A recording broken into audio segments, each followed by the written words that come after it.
ഈശോമിശിഹായിക്ക് സ്തുതിയായിരിക്കട്ടെ. വിശുദ്ധ യോഹന്നാൻ അറിയിച്ച സുവിശേഷം 14-ാം അധ്യായം 23-ാം വാക്യം. എന്നെ സ്നേഹിക്കുന്നവൻ എൻ്റെ വചനം പാലിക്കും. അപ്പോൾ എൻ്റെ പിതാവ് അവനെ സ്നേഹിക്കുകയും ഞങ്ങൾ വന്ന് അവനിൽ വാസമുറപ്പിക്കുകയും ചെയ്യും. പരിശുദ്ധ ത്രിത്വം എൻ്റെ ഉള്ളിൽ വസിക്കണമെങ്കിൽ ഞാൻ എന്താണ് ചെയ്യേണ്ടത് എന്ന് ഇന്നത്തെ വചനത്തില് ഈശോ നമ്മളെ ഓർമ്മിപ്പിക്കുകയാണ്. നീ ഈശോയെ സ്നേഹിക്കാനായിട്ട് തയ്യാറാവണം. എങ്ങനെയാണ് ഈശോയെ സ്നേഹിക്കേണ്ടത്? ഈശോ പറഞ്ഞ വചനം ഈ ഭൂമിയില് കൃത്യമായിട്ട് പാലിച്ചാല് എനിക്ക് എൻ്റെ ഈശോയെ സ്നേഹിക്കാനായിട്ട് സാധിക്കും.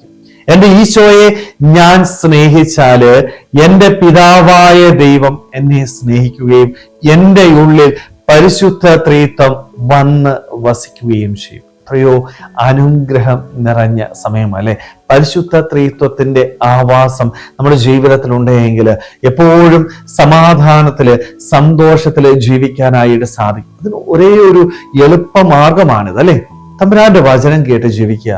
പലപ്പോഴും ഈ വചനം കേൾക്കുന്നുണ്ട്, പക്ഷെ വചനം അനുസരിച്ച് ജീവിക്കാനായിട്ട് നമുക്ക് സാധിക്കുന്നില്ല. അല്ലെങ്കിൽ ഈശോയെ സ്നേഹിക്കുന്നു എന്ന് വാക്കുകൊണ്ട് പറയുന്നുണ്ട്, പക്ഷെ ആ വചനം എൻ്റെ ജീവിതത്തില് പ്രാവർത്തികമാക്കുവാനായിട്ട് നമുക്ക് സാധിക്കാതെ പോകുന്നു. ഈശോയെ സ്നേഹിക്കുന്നുണ്ടോ എന്നല്ല ഈശോ നോക്കുന്നത്, മറിച്ച് അവൻ പറഞ്ഞത് എൻ്റെ ജീവിതത്തില് പ്രാവർത്തികമാക്കുവാനായിട്ട് ഞാൻ തയ്യാറാകുന്നുണ്ടോ എന്ന്. പ്രാവർത്തികമാക്കുന്നുണ്ടെങ്കിൽ ഞാൻ എൻ്റെ ഈശോയെ സ്നേഹിക്കുന്നു എന്നതിന്റെ അടയാളമാണ്. എൻ്റെ പിതാവ് എന്നെ സ്നേഹിക്കുകയും പരിശുദ്ധ ത്രിത്വം എന്നിൽ വസിക്കുകയും ചെയ്യും. പക്ഷെ ഈശോയുടെ വചനം എൻ്റെ ജീവിതത്തിൽ ഞാൻ പ്രാവർത്തികമാക്കണമെങ്കിൽ കുറേയേറെ കാര്യങ്ങൾ എൻ്റെ ജീവിതത്തിൽ നിന്ന് മാറ്റിവെക്കാനായിട്ട് എനിക്ക് സാധിക്കണം. എൻ്റെ ഇഷ്ടങ്ങളായിരിക്കാം, എൻ്റെ ആഗ്രഹങ്ങളായിരിക്കാം, ഈ ലോകത്തോടുള്ള മോഹങ്ങളായിരിക്കാം, ചില തഴക്കദോഷങ്ങളായിരിക്കാം, ചില ദുശീലങ്ങളായിരിക്കാം. ഇവയൊക്കെ എൻ്റെ ജീവിതത്തിൽ ഉണ്ടെങ്കിൽ എനിക്കൊരിക്കലും എൻ്റെ ഈശോയുടെ വചനമനുസരിച്ച് ജീവിക്കാനായിട്ട് സാധിക്കത്തില്ല. അവനെ ആത്മാർത്ഥമായിട്ട് സ്നേഹിക്കാനായിട്ട് സാധിക്കത്തില്ല. അവിടെ ഒരിക്കലും എൻ്റെ ജീവിതത്തിൽ പരിശുദ്ധ ത്രിത്വത്തിന്റെ സാന്നിധ്യം ഉണ്ടാവുകയില്ല. സ്നേഹമുള്ളവരെ, അതുകൊണ്ട് നമ്മളൊക്കെ ഒന്ന് ആത്മശോധന ചെയ്ത് നമ്മുടെ ജീവിതത്തിൽ നമുക്ക് ഈശോയെ സ്നേഹിക്കാനായിട്ട് സാധിക്കുന്നുണ്ടോ?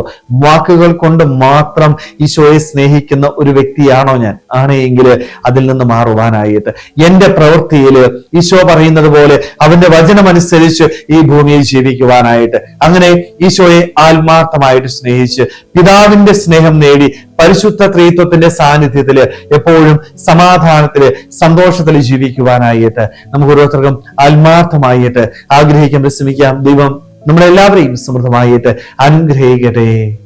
ആമേൻ.